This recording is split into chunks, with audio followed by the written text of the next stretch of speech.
10 से 15 हज़ार तक का महीना वो दिलवाएंगे और 2,000 रुपया पेंशन 60-60 पे 10 से दिलवाएंगे। 15,000 महीना क्या प्रत्येक महिलाओं को?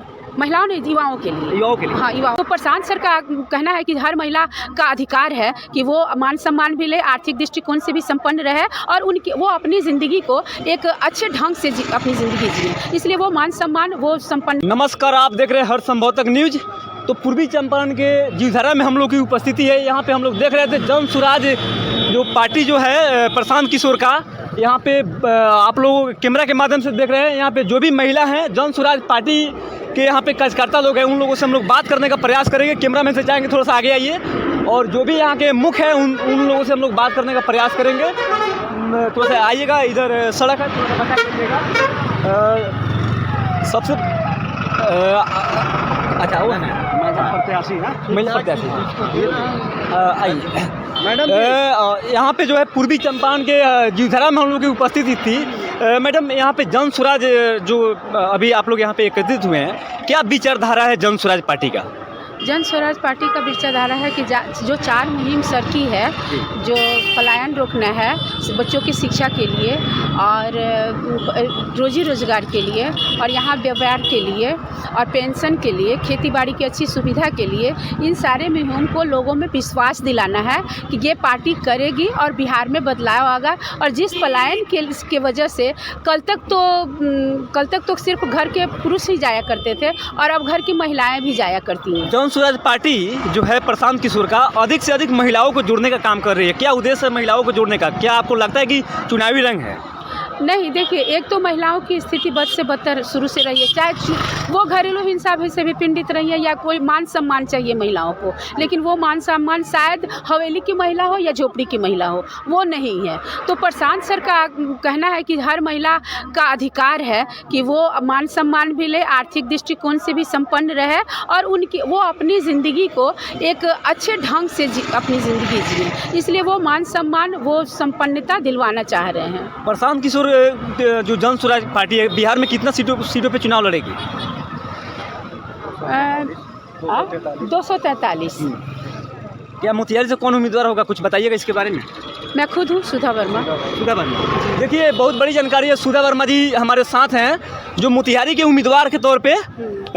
क्या पूर्वी चंपारण के लोगों के लिए, युवाओं के लिए, महिलाओं के लिए आपका क्या उद्देश्य रहेगा विकास के लिए, अगर जन स्वराज पार्टी अगर आपको उम्मीदवार यहाँ से चुनती है तो?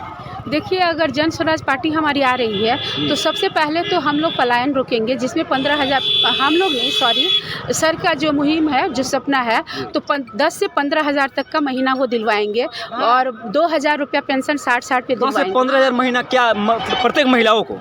महिलाओं ने, युवाओं के लिए। युवाओं के लिए? हाँ, युवाओं के लिए, क्योंकि युवा लोग पलायन नहीं करें, है ना, तो उनके पलायन को रोकने के लिए ये व्यवस्था उन्होंने सोच रखी है। और बच्चों की अच्छी शिक्षा, जो वो लोग अच्छे नागरिक बने। देखिए, यहाँ साक्षर बनाया जा रहा है, डिग्रियाँ बांटी जा रही हैं, लेकिन शिक्षित नहीं हो रहे हैं। जब तक बच्चे 1 से 15 साल वो मुफ्त एजुकेशन देंगे, और जब वो मुफ्त एजुकेशन देंगे तो उनका कहना है कि 1 से 15 साल के बच्चे ठोस एजुकेटेड हों, वो डिग्री होल्डर नहीं हो, सचमुच वो शिक्षित हो, और एक नागरिक वो सचमुच शिक्षित हो जा रहा है तो वो एक अच्छा नागरिक बन जा रहा है। और जब वो अच्छा नागरिक बनेगा तो उसके लिए रोजी रोजगार की सोचने की कोई ज़रूरत नहीं है, वो खुद अपना कर लेगा।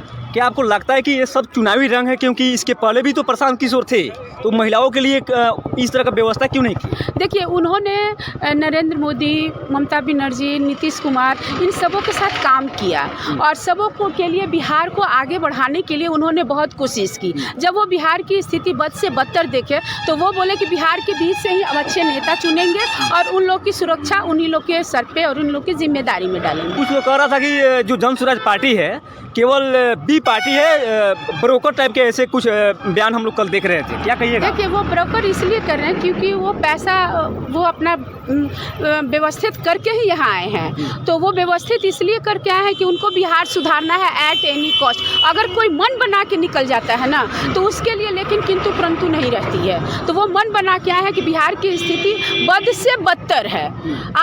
हमने खुद देखी है अपनी आंखों से। एक गलती से, आज तो मंच पे भी मैं बताऊंगी ये बात, मैं मैं गलती से एक 3 दिवसीय मुंबई वाली ट्रेन में बैठ गई थी, क्योंकि मेरी ट्रेन चल पड़ी थी और मैं आगे बढ़ते बढ़ते जनरल ट्रेन में चली गई थी अगला 2 स्टेशन पे। उतनी ही देर में मेरी नाक और आँख की पानी एक हो गई थी रोते रोते, क्योंकि एड़ी पर खड़े लोग अगर ढील भी जा रहे थे तो मतलब उन लोग जानवर की तरह आपस में जानवर की तरह लड़ते थे। तो ये सारी स्थिति को हमने देखी है, क्योंकि रोजी रोजगार अगर घर में मिल जाए 10,000 15,000 तो वो लोग बाहर नहीं जाएंगे। और बहुत टैलेंटेड लोग थे, वो सारे टैलेंटेड थे। उतने ही में हम रो भी रहे थे और सबको पूछ भी रहे थे।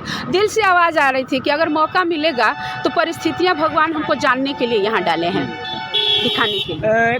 परसों विधानसभा के अंदर बजट को लेकर हंगामा हो रहा था, लेकिन जो बिहार के उप मुख्यमंत्री हैं सम्राट चौधरी, हाँ। उनका मानना था कि महिलाओं के हित में है और महिलाओं की इसे प्राथमिकता मिलेगी। एक महिला होने के नाते क्या कहिएगा? देखिए, अभी तक तो महिलाओं को यूज किया गया है लॉलीपॉप देकर, मैंने इतना सारा काम करवाया गया और थोड़ा सा पैसा दिया गया। मैं खुद वर्किंग महिला हूँ, इसलिए मुझे सारी बातें पता है। मैं ट्रेन, बस, टैक्सी सबसे जाती आती रही हूँ और सब तरह की महिलाओं को काम करते हुए देखी हूँ। जितना काम महिलाएं करती हैं उतना उन लोगों को पारिश्रमिक नहीं मिलता है। तो हम लोग को उम्मीद है कि प्रशांत सर से हम लोग को कुछ न कुछ आगे प्रतिष्ठा, सबसे बड़ी बात है कि उन्हें प्रतिष्ठा मिलना चाहिए। वो इस्तेमाल नहीं होंगी, वो वोट का कारखाना नहीं बनेंगी, वो अपने मान सम्मान से जीना चाह रही हैं। और सर में ये चीज़ दिख रहा है, जन स्वराज में ये चीज़ दिख रहा है। हमारे साथ मधु वर्मा जी थी, जो जन स्वराज पार्टी, सुधा वर्मा जी हमारे साथ थी, जो जन स्वराज पार्टी के यहाँ के उम्मीदवार हैं। महिलाओं को और यहाँ के पूर्वी चंपारण के जो मोतिहारी विधानसभा है, वैसे लोगों को क्या मैसेज दीजिएगा ताकि मैसेज सकारात्मक हो? देखिए, हम तो सबसे पहले मैसेज ये देंगे कि सबसे पहले पलायन रोकना है, और पलायन रोकने का जो 10-15 का व्यवस्था है वो सर ने सोच रखी है कैसे व्यवस्था करना है, क्योंकि अपने बिहार का ही पैसा जो बाहर जा रहा है उसी को सुनिश्चित ढंग से करके वो ये काम करेंगे। और सूरत में, महाराष्ट्र में, गुजरात में फैक्ट्रियाँ बन रही हैं, वहाँ यहीं के सहयोग से बन रहा है, बिहार के सहयोग से।